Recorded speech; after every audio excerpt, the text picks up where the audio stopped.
Bom dia, amigos agricultores, aqueles que não ouvem no programa de agricultura de Nova Era de Pasópolis. Aqui que é Reginaldo Pavés, engenheiro agrônomo da região. Bem, essa semana vamos falar sobre a situação das lavouras. O milho encontra-se aí em fase de movimento bastante adiantado, alguns pendoando, mas pelo que vimos aí dando uma volta na região, vimos que as chuvas estão irregulares e têm prejudicado o desenvolvimento da maioria dos milhos. A gente ouve falar na região dos Campos Gerais, de Ponta Grossa para frente, uma dificuldade com relação às chuvas, e daí o milho vem apresentando aquela requeima por baixa, onde já significa uma perda de produtividade, com essa ocorrência de chuvas irregulares. Em várias regiões, principalmente aqui do estado do Paraná, que a gente tem mais notícia, essas chuvas vêm ocorrendo de forma, em um local sim, em outro não.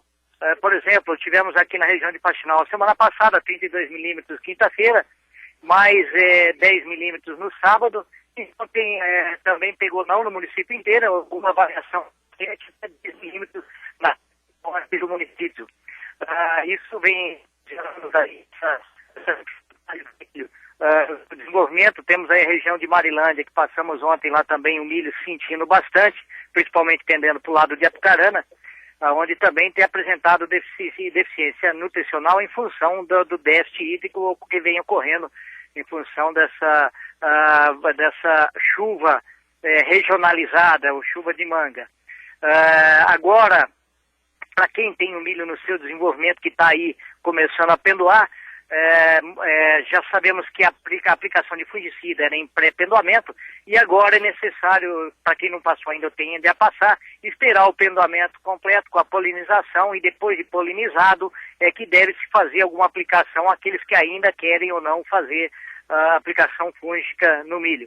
Alguns têm feito com avião, outros com autopropelido. Qual que é melhor, um ou outro? Devido ao custo do milho, o custo da aplicação aérea se torna mais viável no momento, porque o preço, no nível que está o preço do milho, o amassamento existe, não é um amassamento simples, amassa bastante, derruba bastante o milho, e somado essas percas no nível de preço que está hoje, eu acredito que, colocando na ponta do lápis, é muito mais viável a aplicação aérea. É lógico, a aplicação aérea é possível, é recomendada, O que varia muito é em relação à cauda, os produtos utilizados, outros produtos colocados adicionados para aumentar a densidade, e o próprio óleo vegetal para que tenha a superfície recoberta pelo óleo para que não se evapore e dê mais peso à cauda, para que desça mais rápido, e também com relação à altura de voo. Isso há várias empresas especializadas nisso e pilotos que sabem como fazer esse tipo de aplicação. Sempre lembrando que mesmo a aplicação aérea devemos ter temperaturas abaixo de 30 graus para que os produtos tenham suficiência, e com uma umidade relativa acima de 60%, e com um vento não nulo, mas sim um vento fraco a moderado, que ainda até ajuda a penetração dentro da cultura do milho. Bem, o soja está variando bastante também. Nós tivemos na região de Arapongas, Borrasópolis, Cruz Maltina, também Mauá da Serra. Algumas variedades estão desenvolvendo bem, outras estão com internós curtos, parece que não saem do chão, principalmente as de ciclos maiores. Algumas que floraram antecipadamente. Recomendamos que vá com o seu engenheiro agrônomo e procure aplicar alguns produtos foliares com que faça alguma indução do crescimento das mesmas, para que possa dar um reforço nutricional, para que ela não sinta tanto, ou possa crescer pelo menos um pouco e sair de fito de alguns herbicidas, como no caso algum clorimuron, ou também o próprio Roundup passado puro tem dado uma fita em função dessa complicação do clima. Todos nós sabemos que toda fito ocasiona sim perda.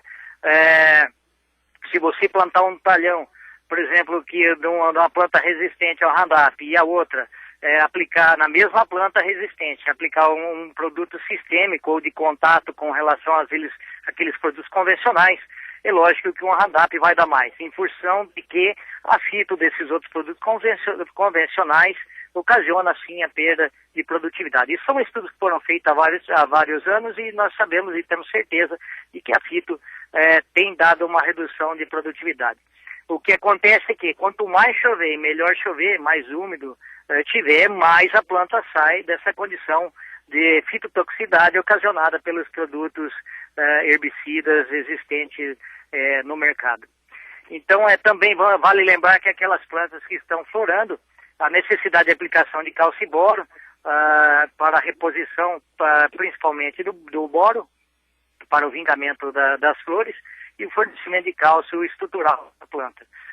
Também não temos a pressão muito grande de ferrugem asiática, porque tem lá no Mato Grosso 6 casos, 6 focos já anunciados, mas como está atrasado e o clima seco, provavelmente esse ano não deve ser um ano de muita dor de cabeça para ferrugem. Mas lembrando sempre o seguinte, as aplicações sempre são preventivas de fungicidas, sempre correndo antes da doença, antes do aparecimento dela. Depois que ela aparece, a situação pode ficar um pouco mais complicada, porque não temos produtos eficazes, curativos para essa doença. Então sabemos que o pleno florescimento, apesar de que temos cultivares indeterminadas que elas crescem e vão florando, mas quando tiver o máximo de floração, seria necessário daí fazer a aplicação fúngica, principalmente se não tiver fechado ainda as ruas, e aí colocando algum carbendazinho, algum produto para também visando aquelas doenças que seriam chamadas de final de ciclo, que tem aparecido um pouco mais cedo. Mas para isso, produtor procure seu engenheiro agrônomo, acompanhe a sua lavoura de acordo com as recomendações técnicas do seu técnico, do seu agrônomo, que é capaz de poder orientá-lo para obter a máxima eficácia agronômica e a máxima produção das cultivares. Temos que fazer a nossa parte, porque com relação ao clima nós não temos controle, mas da nossa parte nós temos. Então, saiu o relatório dos Estados Unidos ontem com relação à oferta e demanda. Temos aí a previsão deles, uns estoques mais baixos, uma produção mais baixa de soja, mas prevendo-se uma produção mais alta de milho com relação ao mundo todo. E com isso as cotações tiveram uma queda momentânea por esses dias, em função desse relatório. Mas isso é uma condição momentânea, realização de lucros, pois a realidade não é essa. Isso é uma previsão do que vai acontecer. E até o momento nós temos aí até os próximos 3 meses, dezembro, janeiro e fevereiro, também um pouco de março, ainda as cotações tendendo a manter ou se elevar um pouco mais aos parâmetros que estávamos em setembro, em função da própria falta dos produtos e a procura pela China por esses produtos. Então, temos aí uma previsão boa de safrinha. Sabemos que muitos vão plantar fora de zoneamento por causa do atraso do plantio da soja em função ao problema do clima que estamos havendo. Mas muitos arriscam em função de não ter assim, muita a correlação com o trigo não ser muito boa em relação à rentabilidade. Então, se não correr na manjada, seria propício ainda a condição de milho, plantio de milho. Mas o trigo, estamos vendo aí mais uma vez a concorrência do trigo nacional com a Argentina, mas também logo, mais um mês e pouco, deve esfriar um pouco essa concorrência, onde prevemos aí um aumento de preço, onde alguns analistas falam em trigo a 9,1 dólares o bushel do trigo. Quer dizer, a própria escassez do produto. Quem tem era bom esperar pelo menos mais uns dias para fazer uma negociação mais à frente. Isso variando entre 35 até 38, mas no disponível está chegando até R$ 42,00 a saca. Então, a condição para trigo para o ano que vem também é de falta de sementes no sementeiro. Aquele que quiser plantar, já era bom fazer sua semente, o trigo, a variedade, a cultivar que se adapta à sua condição e à sua região e à sua tecnologia, e faça já reserva em função de que já se prevê uma falta de semente das cultivares para implantação de inverno. Bem, outra coisa que queremos falar é em relação aos royalties da Monsanto. Aquela liminar lá conseguida no Mato Grosso pela FAMATO para não recolhimento dos royalties da Monsanto devido à condição de lei de patente, também caiu a liminar através de um desembargador, e aí volta a ser cobrado em todo o país, havia suspenso, agora volta a ser cobrado de todos os produtores dos royalties da semente do Roundup RR, da semente RR, para aplicação do Roundup Red. Então os produtores rurais vão até aonde você adquiriu a sua semente, vá lá e pegue o boleto, faça o pagamento desse, até que se reverta ou não, ou se decida esse processo com relação ao pagamento dos royalties. Lembrando que o pagamento é obrigatório, no momento voltou a ser obrigatório, então com vencimentos agora para final de dezembro, os vencimentos para o pagamento dos mesmos pela patente, pela descoberta. Ninguém é contra o pagamento, mas é uma tecnologia boa, inovadora, e não termina por aí, porque genética você pode colocar qualquer recurso na planta e se receber por isso sim, mas também tem que se adequar às leis brasileiras de pagamento de patentes. Lembrando que no Canadá já não é cobrado mais, porque já se expirou o tempo lá, então baseado no que o Canadá faz, com relação à lei de patente, ele lá não é cobrado mais, aqui também teria que não ser.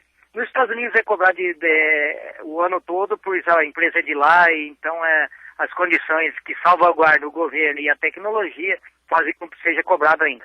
Mas no Canadá já não se cobra mais, que passou os 10 anos da patente dessa tecnologia, não é cobrado mais. A tendência é que também a Federação Paranaense entre com um processo com relação à suspensão também do pagamento dos royalties. É questão de esperar mais um tempo. Mas no momento, faça o pagamento do seu boleto e guarde os seus recibos para a posterior decisão judicial, onde você possa recuperar esses reais que pesam no custo da agricultura, para o retorno deles para a atividade agrícola, para o seu bolso produtor. Por falar em bolso também, hoje inicia o pagamento, o adiantamento das sobras da Coamo, onde ela distribui 33% do valor comercializado entre insumos, entre todos os insumos, peças, máquinas e também a entrega de produtos, a quantia de grãos entregue de soja, milho e trigo. Então varia em função da quantidade que você entregou, com valores especificados como soja a R$1,6, desses 30%, 33% estão sendo pago agora.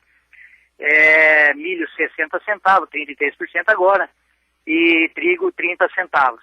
Então, aqueles que são cooperados da Coamo, a partir de hoje está sendo entregue o adiantamento das sobras referente ao balanço desse ano, e os outros 67% vão ser pagos lá em fevereiro, depois da Assembleia Geral, onde se aprova as contas da Coamo e a atividade do ano inteiro. Bem, para terminar, gostaríamos de falar sobre, infelizmente, uma vergonha internacional, né, que é esse escândalo do mensalão.